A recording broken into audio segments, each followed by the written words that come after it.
우리 하나님의 사랑과 은혜가 평강이 우리 모든 성도님들과 함께 하시길 주의 이름으로 축복합니다. 우리 옆에 분 뒤에 분 같이 한번 인사 한번 할까요? 사랑합니다. 축복합니다. 인사하신 김에 한 번 더 할게요. 함께 예배드리게 되어 기쁩니다. 감사합니다. 맛있는 음식 좋아하세요? 당연하지요. 맛있는 음식 싫어하시는 분은 없을 겁니다. 맛있는 음식 찾아다니는 분들도 계시고요, 맛있는 음식 먹고 싶어 하시는 분들도 계시고요. 어떤 음식든지 맛이 있어야 합니다. 근데요, 맛이 뭐예요? 과거에 맛이라고 하는 맛지도라는 게 있었습니다. 이것은 1901년 독일 연구가 D.P. 헤인이라는 사람이 이제 이렇게 맛지도라는 것을 만들었었는데, 입의 부위에 따라서 느껴지는 맛이 다르다라고 이렇게 맛지도를 만들었었어요. 그런데 이게 실제적으로 이제 시간이 지나서 요즘 와서는 틀렸다라는 이야기가 나옵니다. 왜 틀렸냐면, 맛에 느끼는 혀의 부위가 다른 것이 아니라 혀에 가지고 있는 세포의 수가 달라서 그 부분에 느껴지는 부분이 다른 것이지 혀가 느끼는 것은 똑같대요. 그 대신 어느 부분에서 짠맛을 더 느끼고, 어느 부분에서 신맛을 더 느끼고, 어느 부분에서 단맛을 더 느끼는 것이라고 하더군요. 자, 그런데 우리가 과거에 맛을 나눌 때는 네 가지가 있었어요. 쓴맛, 단맛, 신맛, 짠맛. 그런데 이것이 1985년 하와이에서 개최된 제1회 우마미 국제 심포지엄에서 한 가지 맛이 더 첨가가 됩니다. 그 맛이 바로 감칠맛이라고 해요. 그래서 이제 맛 하면은 이 5가지가 이제 맛이라고 평가되어 있습니다. 자, 근데 여러분, 이 5가지가 맛이라고 하는데 좀 이상하지 않아요? 우리가 잘 알고 있는 맛이 있는데 뭐죠? 네, 말씀하신 것 같은데 매운 게 빠졌잖아요? 왜 매운 것은 맛인데 매운맛은 없지? 그럼 매운맛은 맛이 아닌가라고 생각을 하실 겁니다. 맞습니다. 매운 것은 맛이 아니에요. 매운 것은 맛이 아니고, 매운 것은 고통이라고 합니다. 즉, 혀가 느끼는 통증을 매운맛이래요. 그래서 이 매운 것을 먹었을 때 이것을 매운 맛있다, 매운 맛 난다, 그렇게 얘기하는 게 아니라 매운 거 먹으면 아프다라고 얘기하는 게 맞다는 겁니다. 근데 우리 참 매운 거 좋아하시죠? 안 좋아하세요? 매운 것을 좋아하는 우리는 이 이야기가 조금 낯설게 들려질 수도 있습니다. 특히 한국인들은 매운맛을 굉장히 좋아해요. 자, 그러면 왜 한국 사람들은 이 매운맛을 좋아할까요? 아니, 매운맛을 좋아하는 것 자체가 어떤 의미가 있을까요? 있습니다. 어떤 의미냐면, 매운맛은 고통이에요. 그런데 이 고통 뒤에 오는 희열이 더 크기 때문에 매운맛을 좋아한다고 합니다. 즉, 매운 것을 먹었습니다. 근데 매운 것으로 고통으로 느껴지는 것으로 끝나는 것이 아니라 그것을 지나고 나면 후련해진다는 거죠. 그 후련한 것이 뭐냐? 고통 뒤에 오는 희열이랍니다. 즉, 이 희열 때문에 고통을 즐기는 거예요. 즐긴다는 표현이 좀 그렇긴 하지만 이 희열 때문에 고통을 감내하는 거예요. 그래서 우리는 더 매운 것을 먹어도 견디고 이겨내고, 그리고 이 매운 것의 음식들을 찾아다니기도 한다는 것이죠. 자, 근데 이 이야기를 왜 오늘 여러분들과 같이 나누냐? 맛에 대한 이야기를 하려고 하다가 보니 이 부분도 나중에 한 번 더 말씀드리겠지만 중요한 부분이기에 이렇게 말씀을 드립니다. 자, 오늘 저는 성경에 있는 이야기들로 좀 시작을 하려고 해요. 성경에 맛의 이야기가 몇 가지 나오는데 우리가 잘 알고 있는 맛들이 몇 가지 있습니다. 즉, 성경에 나오는 맛은 시편에 단맛이 있어요. 주의 말씀이 꿀송이보다 달다 할 때 그때 단맛이 있습니다. 또 하나, 마태복음 우리가 읽었던 본문에 나온 말씀처럼 소금의 짠맛도 있습니다. 그리고 출애굽기 할 때 마라에서 맛보았던 쓴맛도 있습니다. 저는 오늘 그 중에서 이 산상수훈에 나온 이 짠맛에 대한 이야기를 좀 하려고 합니다. 먼저 산상수훈의 이야기를 여러분들한테 다시 한번 소개를 해드리면, 산상수훈은 이렇게 또 다른 부제가 달려 있어요. 자, 뭐라고 써 있나요? 예수님의 첫 수업. 자, 예수님께서 공생의 생활을 시작을 하시고 나서 산 위에서 가르침을 주셨던 가장 첫 번째 설교, 그것이 이 산상수훈입니다. 이 산상수훈을 통해서 많은 것들을 우리에게 전달해 주셨었는데 그 중에 여러분 잘 알고 있는 팔복의 말씀을 주셨어요. 그래서 심령이 가난한 자는 복이 있다, 애통하는 자는 복이 있다, 이런 식으로 복의 이야기를 해주신 이후에 바로 이어지는 말씀이 바로 너희는 세상의 소금이다, 너희는 세상의 빛이다 하는 이 말씀이었습니다. 빛과 소금을 이야기하셨다면 이것을 예수님께서 그냥 의미 없이 이야기하시진 않으셨을 겁니다. 그럼 이 이야기를 왜 하셨을까? 먼저 이 이야기를 하신 이유를 설명을 드리기 전에 먼저 소금의 이야기를 좀 먼저 해보고자 합니다. 소금의 역할은 성경에 크게 세 가지가 나옵니다. 첫째, 맛을 내는 것. 두 번째, 부패를 방지하는 것. 세 번째, 언약의 증표로 이 소금의 이야기를 합니다. 자, 먼저 맛을 낸다 하는 것은 여러분 잘 아시다시피 조미제로서 이 그 소금을 이야기하는 것이고요. 우리 몸의 0.9%가 염분이라고 합니다. 즉 소금이 그만큼 있는 거예요. 약 1% 가까이가 소금입니다. 우리 몸에. 그만큼 소금은 우리 몸을 유지하거나 지탱하는 데 중요한 요소라는 것이죠. 그것뿐만 아니라 이 소금은 음식에 풍미를 더해주기 때문에 중요합니다. 어떤 음식이든지 간에 잘 만들었다고 해도 그것에 소금의 짠맛이 없으면 감칠맛, 단맛 이런 것들이 더 무의미해집니다.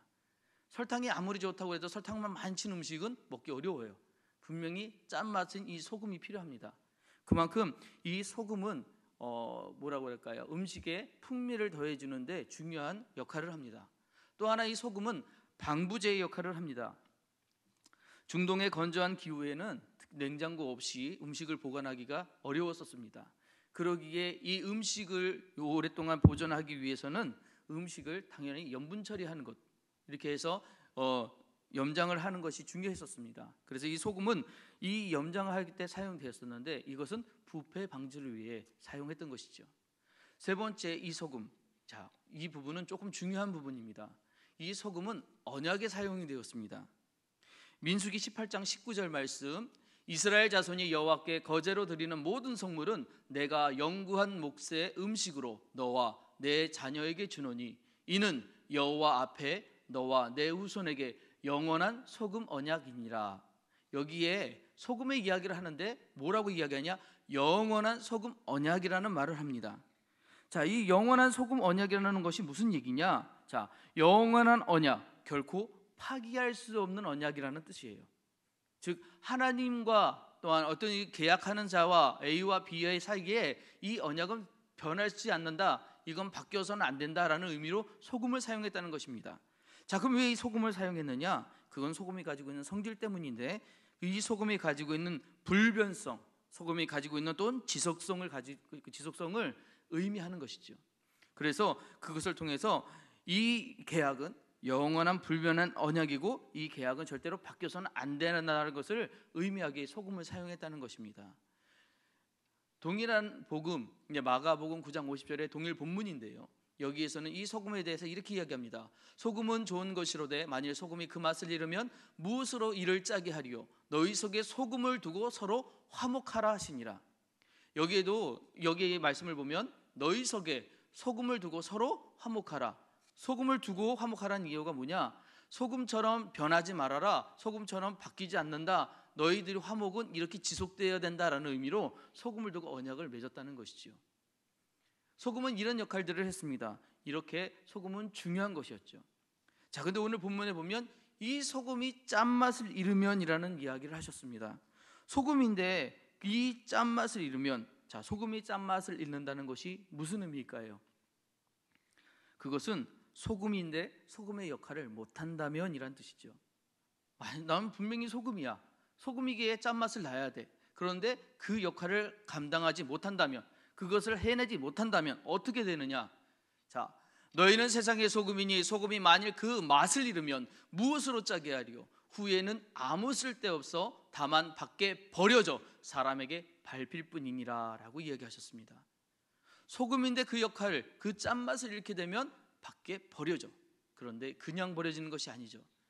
자, 밖에 버려진다고 이야기하실 때 첫 번째는 아무 쓸데없어라는 말을 하셨어요. 그리고 나서 그것이 밖에 버려진다는 얘기 있습니다.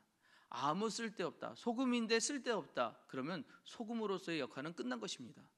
소금으로서의 그 기능은 없는 거예요. 그런 것들은 갖고 있을 필요가 없고 당연히 버려지게 되어 있습니다. 헬라어 이 발로라는 뜻은 버려라는 뜻인데 그 뜻에 던지다, 일어나다, 눕다, 눕히다, 붓다, 두다, 보내다, 파업하다, 던지다, 찌르다는 얘기입니다. 자, 근데 이 의미들을 보시면 무슨 의미인지 잘 이해가 안 되실 거예요. 이렇게 설명하면 좀 쉽습니다. 두 개가 있어요. A와 B가 있습니다. 두 개는 원래 한 개였어요. 한 가지에 하나에 붙어 있던 것이에요. 그런데 여기에 발로라는 뜻이 붙여지면 이 둘은 분리가 됩니다. 그러면 A와 B는 처음엔 하나였지만 이제는 상관없는 것이 되는 거예요. 즉 버려졌다는 것은 이제 A와 상관없는 B가 된다는 것입니다. 버려진다는 건, 즉 누군가에서 버려졌다는 것은 더 이상 그것과 관련 없어진 것이 된다는 것이에요. 곧 하나님께서 우리에게 하셨던 내버려 두사라는 뜻과 같다는 것이죠. 우리의 악행 때문에, 우리의 죄 때문에 하나님이 더 이상 감싸주지 못하시고 그를 용서하지 못하시는 단계까지 갔을 때 주님이 어떠시냐? 내버려 두신다라고 했는데, 그 말씀처럼 버려지다는 것은 뭐냐? 즉 A와 B가 더 이상 관련 없어진다라는 뜻이죠. 그렇게 버려진 소금, 원래 팔레스타인의 소금은 암염입니다. 암염이라고 하는 것은 바위 속에 들어있는, 바위 속에 붙어있는 이 소금 염분이죠. 이 상당량이 흙이나 불순물이 섞여 있으므로 이것을 그냥 사용할 수가 없었습니다. 그래서 이것을 반드시 정제해서 사용하는데, 아무리 잘 정제해도 그 나올 수 있는 그 소금의 양은 적었다고 합니다. 그러기에 이 버려지는 부분들이 훨씬 더 많았는데, 이 버려지는 부분, 이것들을 갖다가 그냥 버릴 수가 없었대요. 왜 그럴 수 없었느냐? 이 버려지는 것의 그 소금 기운 때문에 아무 땅에 버리면 그 땅도 같이 버려버린다는 것이죠. 이스라엘은 땅이 중요한 나라잖아요. 그 나라에서 농사를 지어야 되는데, 어떤 땅이든지 간에 심어야 되는데 그 땅들이 좋은 땅이 아닙니다. 비가 오면 다 흡수하는 땅이에요. 그러다 보니까 땅이라는 것이 굉장히 중요한데, 아무 땅에 버려서 땅을 버리게 만든다고 하면 그것은 그곳에 버리면 안 되는 것이잖아요. 그래서 이 소금을 버리는 곳이 어디였냐? 길이었습니다. 왜 길이냐? 그곳에는 버리면 밟아도 아무 의미가 없고 거기다는 뭘 심지도 않을 것이니까 길에 버리는 거예요. 그래서 버려져 밟힌다는 이야기를 하시는 거예요. 즉 이제 버려진 것은 어떤 의미냐? 아무 주님과 상관없는, 버려진 것은 이제 그 주인과 아무 상관없는 것이 돼, 쓸모없는 것이 된다는 것이죠. 쓸모없는 것이 돼, 그것들은 사람들에 의해 밟히게 된다는 것입니다. 동일하게 설명하신 것 중에 예수님께서 빛에 대한 설명도 하셨습니다. 너희는 세상의 빛이다 라고 이야기하셨어요. 자, 그런데 너희는 세상의 빛이다, 산 위에 있는 동네가 숨기우지 못할 것이요 라고 말씀하셨어요. 세상의 빛인데 산 위에 있는 동네가 숨기지 못한대요. 자, 숨기지 못한다는 것은 무슨 뜻일까요? 숨기지 못한다는 것, 사실 숨긴다고 하는 것은 가리지 못한다라고 해석하는 것이 맞습니다. 산 위에 있는 동네가 아무리 높고 그 성벽이 높고 아무리 대단하다고 할지언정 빛이 새어나는 것을 막을 수 없다는 것이죠. 즉 마태복음 5장 16절에 나오는 말씀처럼 이같이 너희 빛이 사람 앞에 비치게 하여 그들로 너희 착한 행실을 보고 하늘에 계신 너희 아버지께 영광을 돌리게 하라 라고 했던 이 말씀처럼, 그 빛이 뭐냐? 이 빛의 의미는 착한 행실이라고 설명하셨어요. 즉 이 동네, 산 위에 있는 동네가 가리지 못하는 이 빛은 뭐냐? 가리지 못하는 그 빛은 착한 행실인데, 그 착한 행실은 다시 이야기하면 사람들에게 비춰져서 사람들이 아무리 나쁜 말로 그것을 모함하고 틀렸어라고 얘기해도 그 결과에 대해서 바꿀 수 없는 진짜라는 것들, 그것들이 착한 행실이라는 것들입니다. 그것을 예수님께서는 빛으로 이야기하신 것이죠. 자, 그래서 이 행실은 어떤 것이냐? 헬라어로 이 행실을 에르가라고 하는데, 이 에르가라고 하는 행실은 그냥 우리가 일상에서 하는 일들을 이야기하는 것이 아닙니다. 이 일은 윤리적이고 종교적인 일을 의미해요. 즉 어떤 일이냐? 하나님의 창조 사역, 즉 하나님이 인간에게 부여하신 노동 및 과제를 이 에르가라고 하는데, 에르가는 정직하고 선한 목적을 위한 일을 이야기하는 것입니다. 즉 하나님의 일을 할 때 정직한 마음으로, 정직한 뜻을 가지고 선한 목적을 가지고 하는 일들은 에르가예요. 그래서 하나님이 창조 사역은 에르가고, 하나님이 인간에게 부여하신 노동, 우리에게 주신 사명도, 우리에게 주신 어떠한 우리 의무조차도 그거는 에르가예요. 우리가 하는 일상적인 모든 겪는 일들이 에르가가 아닙니다. 그건 그냥 일인 거예요. 그런데 이 행실, 착한 행실이라고 하는 이 에르가를 어떻게 하라고 하셨느냐? 예수님께서는 이 에르가를 사람들 앞에 비추게 하여라고 이야기하셨어요. 이 에르가 정말 선한 목적으로 하는 그 일들을 뭐하냐? 사람들 앞에 비추라고 이야기하신 것입니다. 그것은 뭐냐? 자, 우리가 빗을 들고 빗을 뒤에 두고 오는 사람은 없습니다. 빗을 들면 분명히 앞에다 둡니다. 그 이야기는 선한 행실을 먼저 하라는 의미인 것입니다. 착한 일들을 먼저 하라는 의미인 것이에요. 누구보다도 먼저 남이 하겠지, 다른 사람이 먼저 하겠지라고 생각하지 말고 지금 이 말씀을 들은 너희가, 이 말씀을 들은 내가 그 일을 먼저 하라는 뜻이에요. 그래서 먼저 사람들 앞에 비추게 하여 어떻게 하라는 것이죠? 하나님께 영광을 돌리게 하라는 것이에요. 그 빛을 비춰서 사람들로 하여금 야, 하나님 믿는 것은 저런 것이구나, 하나님 따른다는 것은 저런 것이구나 라고 생각하고 그 일을 하게끔, 그리고 그 일을 통해 하나님께 영광을 돌리게끔 만들라는 것이죠. 그게 예수님께서 우리에게 주신 당부였던 것입니다. 하나님께 영광을 돌리게 하라라고 하는 이 말씀은 곧 영광을 돌려라라고 해석하는 것이 맞습니다.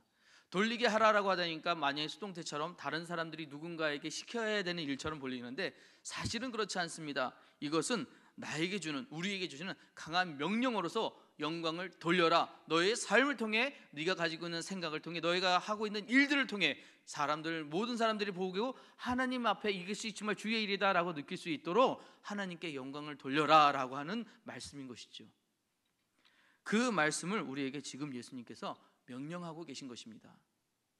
자, 이 말씀을 읽을 때 저는 떠오르는 분이 한 분이 있었습니다. 바로 세례 요한입니다.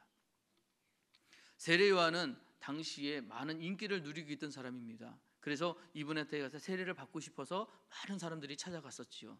그리고 제자들도 많이 거느렸습니다. 그런데 어느 날, 요한복음 3장 22절로 30절에 나오는 말씀인데, 어느 날 제자가 와서 이런 얘기합니다. 예수라는 분이 나타나서 많은 기적을 하고 이적을 행하고 있습니다 라고, 그래서 사람들이 그를 추앙하고 따라갑니다, 이런 얘기를 하는 거예요. 그랬더니 그런 이야기를 했을 때 사실은 이 제자가 듣고 싶었던 얘기는 어떤 것이냐? 세례요한, 당신이 혹시 메시아 아닙니까? 당신이 메시아시죠? 그러게 당신이 진짜고 그것이 가짜 아닙니까? 그것을 구별해 주세요, 이 이야기를 듣고 싶었던 거예요. 그런데 세례요한이 뭐라고 얘기했냐면, 그는 흥해야 하겠고 나는 쇠하여야 하겠다라고 이야기하십니다. 곧 자기가 메시아가 아님을 스스로 인정하고 나타낸 것이죠.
양보하시는 거 뭐냐? 나중에 이렇게 된다면 무엇이 되라라고 하는 미래형으로 말씀하신 것이 아니라 현재형으로 너희는 소금이니까 소금의 역할을 감당하여라, 너희는 빛이니까 빛의 역할을 감당하여라 라고 얘기하신 거예요. 자, 그러면 우리가 가지고 있는 것이 요만큼인데요, 내가 할 수 있는 것이 요만큼인데요, 여기서 멈춰야 되나요? 그럼 요 정도만 하면 되나요? 이렇게 생각하실 수 있을 것입니다. 아닙니다. 우리 말씀 중에 또한 마태복음 13장 좀 뒤쪽에 가면은 천국의 이야기를 하시면서 예수님이 이런 이야기도 하셨어요. 겨자씨 이야기 하시는데 겨자씨를 갖다 심었습니다. 근데 겨자씨는 당대 그 시기에 심을 수 있는 씨 중에 가장 작은 것이에요. 그런데 그것이 자라나서 나무가 돼요. 그리고 그 가지에 새가 깃들 정도로 큰 아름드리가 된다는 것이죠.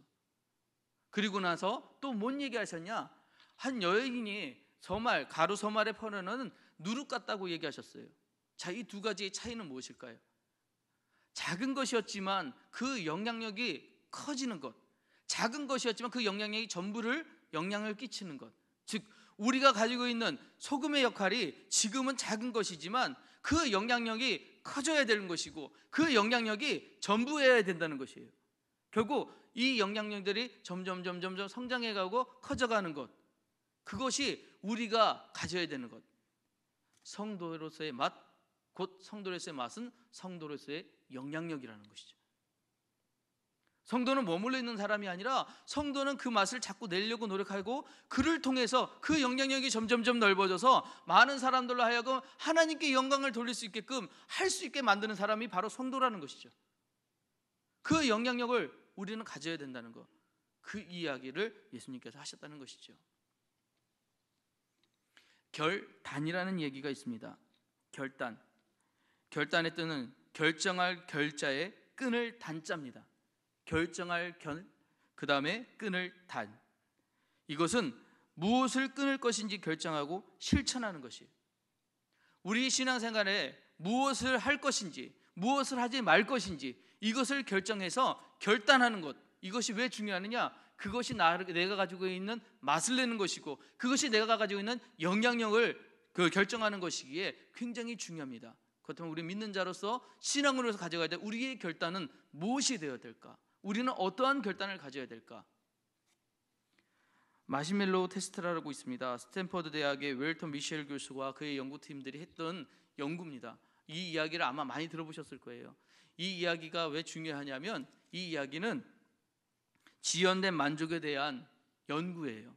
즉 1970년대 초반 이 지연된 만족에 대한 연구를 유아원의 4세에서 6세 되는 아동들 대상으로 했던 심리학 실험이었습니다. 그 실험은 간단했습니다.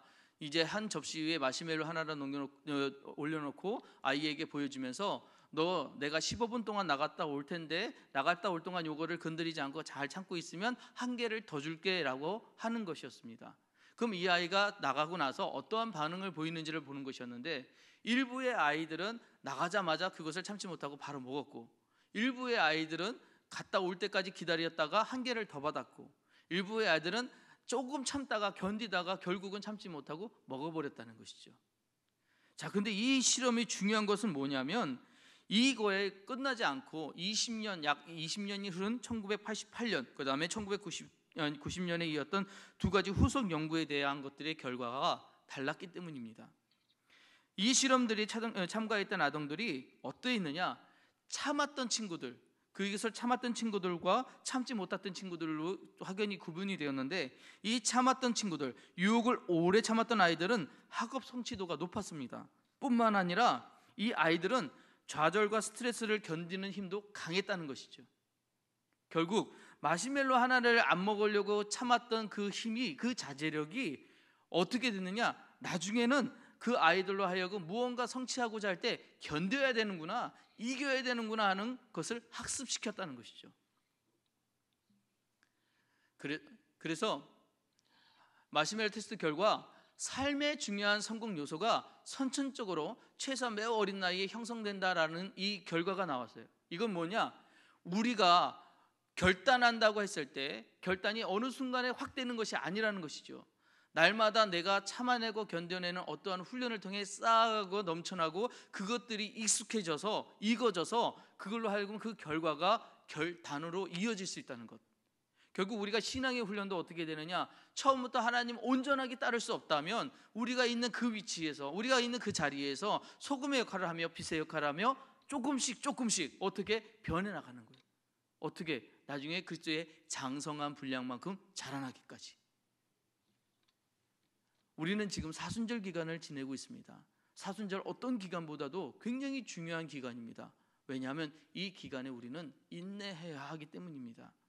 사순절 기간에 인내한다는 것이 그냥 다른 어떤 기간과 똑같이 참기만 하면 의미가 되지 않아요. 그렇다면 그냥 견디는 다이어트 하는 것과 똑같은 거예요. 다이어트에서 성공하신 분 계신가요? 다이어트는 평생 하는 거래요. 그것과 마찬가지로 실패에 실패를 거듭할 수밖에 없다는 것입니다. 그런데 사순절은요, 어떻게 해야 되느냐, 그 의미를 곱씹어보고, 그래서 예수님께서 그렇게 하셨구나라고 하면서 조금씩 그 고통을 견뎌보고 이겨보면서 그 기간을 지내보는 거예요. 그래서 우리의 마지막, 우리가 정말 희열을 느끼는 그날이, 그 시간이 언제냐, 매운맛을 통해 희열맛을 느끼는 그 시점처럼 우리가 그것을 통해 정말 희열을 느끼는 그 시점이 언제냐, 부활절이라. 예수님 부활을 기억하며 기념하며 그날 우리의 그 묶였던, 그리고 고생했던 고통스러웠던 시간들을 이겨내는 거예요. 그 예수님을 기다리며 그 예수님을 기억하며 우리 이 사순절 기간을 그렇게 보내보시기를 부탁을 드립니다. 그리스도의 고난을 묵상하면서 사순절을 경건하게 보내시기를 부탁을 드립니다. 그 이 사순절 동안 잘 견뎌내신 것, 그러면 하나님께서 우리를 보시기에 우리를 잘했다, 정말 훌륭하다, 정말 충성된 종이구나라고 인정하시지 않을까 생각합니다. 하나님이 나에게 무엇을 원하실까요? 나의 부요함? 나의 넉넉함? 나의 만족스러움? 하나님은 지금 우리에게 이런 걸 원하지 않으실까요? 너의 맛은 무엇이냐? 네가 가지고 있는 성도의 맛은 어떤 것이냐? 아마 지금 이 순간에도 우리로 하여금 그 맛이 나기를 원하지 않으실까요? 그 영향력을 끼치기를 원하지 않으실까요?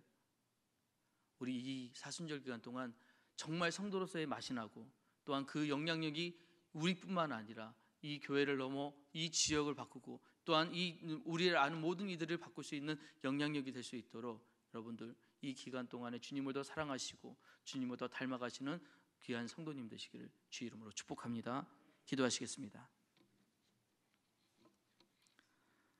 사랑의 하나님 아버지, 오늘 우리에게 온전한 믿음과 결단의 마음을 갖게 하셔서 흔들릴 것 많은 세상에서도 주님의 평안을 누리는 성도들이 되게 하여 주옵소서. 소금과 빛의 가치를 알고 그것을 발휘하며 살아가게 하옵시고, 성도로서 결단하는 삶을 살게 하여 주옵소서. 연약한 육신들에게는 강건함을 주옵시고, 무너진 마음들이 있다면 말씀과 기도로 회복하게 도와주옵시며, 바라고 구하는 모든 것들이 주님 뜻 안에서 이루어지게 하여 주옵소서. 이 모든 것을 주님께 구할 때 우리를 사랑하사 십자가를 이기신 예수님의 이름으로 이루어 주실 믿습니다. 믿고 따라가고 순종하는 우리 되게 하여 주옵소서. 사순절 기간을 경건하게 보내게 도와주시고, 사순절 기간 마지막까지 하나님 이겨내고 승리할 수 있도록 도와주옵소서. 함께 하시리라 믿사오며 걸어가신 예수 그리스도를 맞들어 기도드렸사옵나이다.